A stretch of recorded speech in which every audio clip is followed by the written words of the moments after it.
Hi everyone, কেমন আছো তোমরা সবাই? আর এই বৃষ্টির দিনগুলোতে কেমন কাটছে তোমাদের? বাইরে বৃষ্টি পড়ছে তাই ঘুরতে যাওয়া হয় না, আর কিন্তু ঘরে বসে মাস্ত খাওয়া দাওয়া হয়। আর তারই মাঝে চলে এলো কেকের অর্ডার। তার জন্য ক্রিমটা বাইরে বের করে রেখে দিয়েছি। 1 কাপের মতো ক্রিম নিয়েছিলাম। একটা টিপস দিয়ে দিচ্ছি, ক্রিমটা বিট করার আগে ওতে আইস ক্রিস্টাল আছে কিনা চেক করে নেবে। আর একদম মেল্ট হয়ে যাওয়া ক্রিমও বিট করতে নেই, তাহলে ওটা বিট হবেই না। বিট করার আগে দেখে নিতে হবে মোটামুটি ক্রিমটা যেন ঠান্ডা থাকে। তারপর ফার্স্টে 5 মিনিটের জন্য একে দিয়ে বিট করতে হবে। তারপর কিছুক্ষণ পর 5 নাম্বার স্পিডে দিয়ে দিতে হবে। দিয়ে তারপরে ক্রিমের টেক্সচারটা এভাবে দেখতে লাগবে। দিয়ে তারপর ক্রিমটা চেক করার জন্য ক্রিমের বাউলটা এভাবে উল্টে দিয়ে দেখতে হবে। ওটা যদি পড়ে না যায় তাহলে বুঝতে হবে ক্রিমের বিটটা হয়ে গেছে। তারপর কেকের স্পঞ্জটা চেক করে নিচ্ছিলাম টুথপিক দিয়ে। টুথপিকে যখন দেখতে হবে ব্যাটারটা লেগে না যাচ্ছে তখন বুঝতে হবে স্পঞ্জটা রেডি।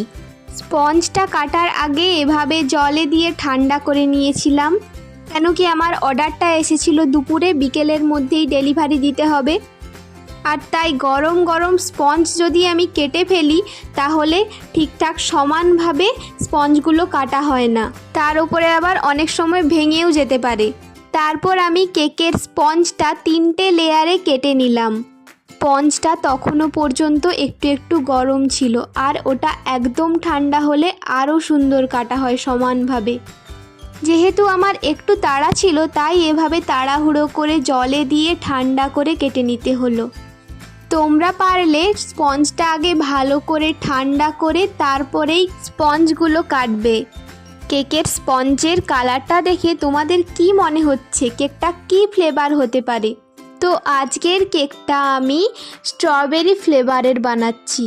আর এখানে আমি সুগার সিরাপ বানিয়ে নিচ্ছি। জলের সঙ্গে 1/2 চামচের মতো চিনি গুলিয়ে রেখেছিলাম, ওর মধ্যে দিয়ে দিলাম স্ট্রবেরি ক্রাশ, দিয়ে গুলিয়ে তৈরি করে নিয়েছি সুগার সিরাপ। তারপর কেক বোর্ডের ওপর অল্প ক্রিম দিয়ে তার ওপর স্পঞ্জের একটা লেয়ার দিয়ে ওর ওপর সুগার সিরাপ দিয়ে সোকিং করে নিলাম। তোমরা নিশ্চয়ই লক্ষ্য করেছো যে আমি কেকের স্পঞ্জটা মিডল সাইডে না রেখে কেক বোর্ডের এক সাইডে রেখেছি কেন কি আজকে কেকের যেই শেপটা হবে সেটা হলো, যদিও তোমরা ভিডিওর প্রথমেই দেখে নিয়েছো তবুও বলে দিচ্ছি, আজকে শেপটা হবে বাটারফ্লাই শেপ। এই কেকের ডিজাইনটা আমি ফার্স্ট টাইম ট্রাই করছি, যদিও টাইমটা একটু বেশি লাগবে, তাতে কি আমার নতুন ডিজাইনের এক্সপিরিয়েন্স তো হবে। দিয়ে পাইপিং ব্যাগে ক্রিমটা ভরে সমানভাবে স্প্রেড করে নিলাম। প্যালেট নাইফের সাহায্যেও ক্রিমটা স্প্রেড করা যেত, কিন্তু পাইপিং ব্যাগের সাহায্যে স্প্রেড করাটা আরও বেশি পারফেক্ট হয়। এরপর ক্রিমের ওপর দিয়ে দিলাম স্ট্রবেরি ক্রাশটা পরিমাণ মতো দিয়ে প্যালেট নাইফের সাহায্যে ক্রিমের ওপরে স্প্রেড করে দিলাম। আর হ্যাঁ, আর একটা কথা, এই স্ট্রবেরি ফ্লেভারের অর্ডারটাও আমার কাছে ফার্স্ট টাইম এলো। এতদিন যেমন বেশিরভাগ অর্ডার আসতো পাইনাপেল ফ্লেভার, বাটারস্কচ ফ্লেভার, এগুলো সাধারণত বেশিরভাগজন অর্ডার দিত। তারপর ক্রাস্টের ওপরে ছড়িয়ে দিলাম ড্রাই ফ্রুটসের মধ্যে ছিল কাজু আর আমন্ড। ড্রাই ফ্রুটসগুলো ছোট ছোট টুকরো করে নিয়ে ওর ওপর ভালোভাবে স্প্রেড করে দিলাম।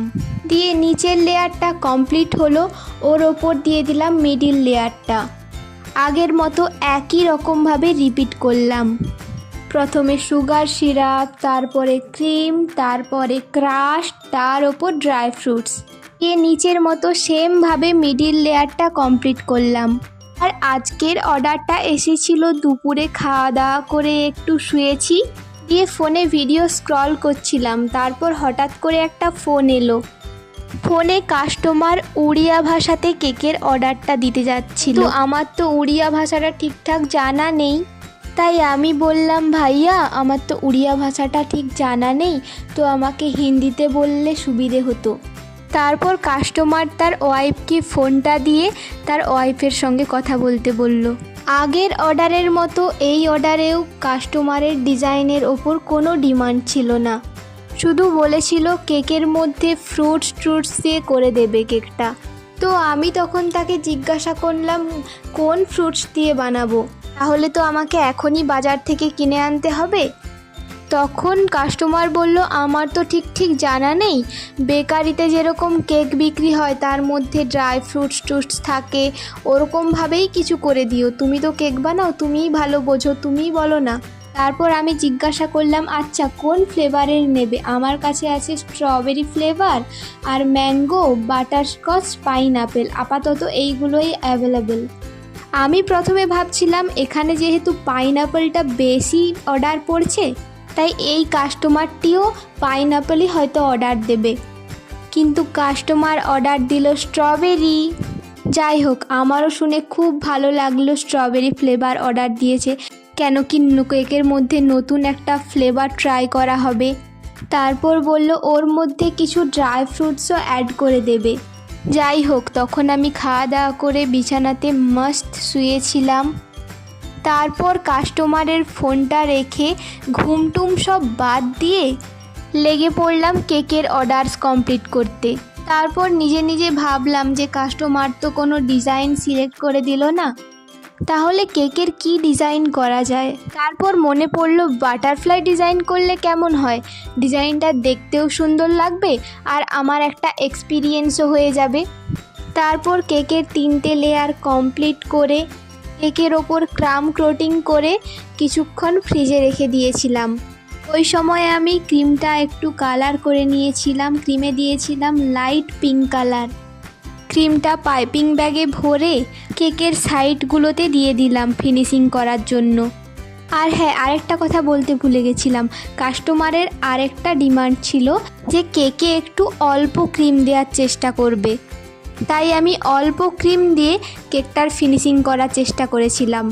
কেকটার ফিনিশিং ঠিকঠাকই হয়েছিল, কিন্তু ক্রিম কম দেওয়ার জন্য সাইডগুলোতে একটু স্পঞ্জ দেখা যাচ্ছিল। আমি এখানে স্ক্র্যাপার হিসাবে ইউজ করছি এটিএম কার্ড। আর হ্যাঁ, এটা অ্যাক্টিভ এটিএম কার্ড নয়, কিন্তু এটা এক্সপায়ার্ড এটিএম কার্ড। কার্ডটা ভালোভাবে ধুয়ে পরিষ্কার করে রেখে দিয়েছিলাম স্ক্র্যাপার হিসাবে কাজ করার জন্য। তারপর দেখো কেকটার ফিনিশিং হয়ে গেলে কেকটার মাঝামাঝি কেটে নিলাম, দিয়ে প্যালেট নাইফ দিয়ে হালকাভাবে কেকটা তুলে, আর এই কেক বোর্ড থেকে কেকটা তুলতে আমার বড্ড ডিফিকাল্ট লাগে। দেখো এভাবে কেকের আরেকটা সাইড উল্টো দিক করে রেখে দিলাম। কেকটা ঠিকঠাক পজিশান মতো এসছিল না, তাই কেকটা ঠিকঠাক পজিশান দেওয়ার চেষ্টা করছি। আমার মনে হচ্ছিল কেকটা ঠিকঠাক পজিশানে নেই, তাই বারবার কেকটাকে এভাবে পজিশান দেওয়ার চেষ্টা করেছিলাম। তারপর খানিকক্ষণের জন্য দেখে মনে হচ্ছিল ঠিকঠাক পজিশানেই আছে, তারপর দেখে মনে হলো না, আর একটু এভাবে করলে এটা ঠিক হয়, তাই বারবার যতক্ষণ না ঠিকঠাক পজিশান যাচ্ছে আমি ততক্ষণ কেকটাকে এভাবে পজিশান দেওয়ার চেষ্টা করছি। দিয়ে তারপর কেকটা প্রজাপতি শেপ দেওয়ার জন্য এভাবে কেকের 2 সাইড থেকে কেটে নিতে হবে, কেটে নিজের খাওয়ার জন্য রেখে দিতে হবে। লাভ শেপ আর বাটারফ্লাই শেপ দেওয়ার জন্য এভাবে একটু একটু কেটে রাখতে হয়, তাই আমি ব্যাটারটা মানে স্পঞ্জের ব্যাটারটা একটু বেশিই নেই, যেহেতু কেটে রাখতে হয় ওয়েটটা একটু কমে যায়, তাই স্পঞ্জের ব্যাটারটা একটু বেশি করে নেওয়া হয়। তারপর কেকের 2 সাইড পাইপিং ব্যাগের সাহায্যে ভালো করে ফিনিশিং দিয়ে দিলাম। কেকের দুটো দিকের সাইড ফিনিশিং হয়ে গেলে তারপর পিঙ্ক কালারেরই একটু ডার্ক কালার তৈরি করলাম, দিয়ে কেকের ওপরের বর্ডার আর নিচের বর্ডারগুলো কমপ্লিট করলাম। কেকের ভিডিওটা এডিট করার সময় কোয়ার্টারের নিচে পাশের কোয়ার্টারের বাচ্চাগুলো খেলাধুলো করছিল, তার একটু আওয়াজ আসছে। এই জন্য রাতের বেলা ভিডিও এডিট করাটা সবথেকে হলো সেরা টাইম। তোমরা যারা এডিট করবে রাতের বেলাটা এডিটিং করবে, কেন কি রাতের বেলা সারাউন্ডিংসের নয়েজটা একটু কমই আসে। দেখো কেকের বর্ডারটা কমপ্লিট করে ফেলেছি।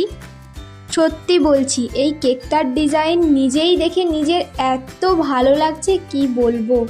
তারপর নিউট্রাল জেল দিয়ে ওর ওপর একটু জালিদার মতো ডিজাইন করে নিয়েছিলাম, যেরকম প্রজাপতির ওপরে একটু জালিদার থাকে। কেকটার ডিজাইন তো আমার তো সুন্দর লেগেছেই, আর তার সঙ্গে কাস্টমার রিভিউ দেওয়ার সময় বলেছে কেকটার ডিজাইনটা খুব সুন্দর হয়েছে। শুধু একটা কথাই বলেছিল যে কালারটা একটু হাতে লেগে যাচ্ছে। যেহেতু কেকটা সঙ্গে সঙ্গে তৈরি করেই দিয়ে দিয়েছিলাম ফ্রিজে না রেখে, তাই হয়তো এই প্রবলেমটা হচ্ছে। টালিগুলো তৈরি করা হয়ে গেলে চকলেট কম্পাউন্ড দিয়ে প্রজাপতির সুরগুলো বানিয়ে নিচ্ছি। দিয়ে সবের শেষে কাস্টমারকে ফোন করে জিজ্ঞাসা করা হলো বার্থডে গার্লের নাম। কেকের ওপর তো নাম লেখার জায়গা নেই, তাই কেক বোর্ডের ওপর নিউট্রাল জেল দিয়ে বার্থডে গার্লের নামটা লিখে দিলাম আর কিছুটা লাভ শেপ করে দিলাম। তারপর ছোট ছোট স্প্রিঙ্কেলগুলো কেকের ওপরে আর সাইডগুলোতে দিয়ে দিলাম। বড় গোল্ডেন স্প্রিঙ্কেল দিলে কেকটা কেমন ডিজাইন হবে সেটা দেখার জন্য বড় স্প্রিঙ্কেল দেওয়ার চেষ্টা করেছিলাম, কিন্তু ভালো লাগছিল না, তাই বড় স্প্রিঙ্কেলটা স্কিপ করলাম। এভাবেই আমার কেকের ডেকোরেশনটা কমপ্লিট হলো। আর তোমরা যারা ভিডিওটা দেখছো তো অবশ্যই কমেন্ট করে তোমরা জানাবে যে কেকের ডিজাইনটা তোমাদের কেমন দেখতে লাগছে। আর যদি ভালো লেগে থাকে তাহলে অবশ্যই লাইক, কমেন্ট আর শেয়ার করে দেবে। আর পাশে থাকা বেল আইকনটাও অন করে রাখবে, কেন কি যখনই এই ধরনের নতুন ভিডিও আপলোড হবে ইউটিউব তোমাদের নোটিফাইড করে দেবে। আজ তাহলে চলি, সবাই সুস্থ থেকো, ভালো থেকো, দেখা হচ্ছে নেক্সট ভিডিওতে। জয় বজরংবলী।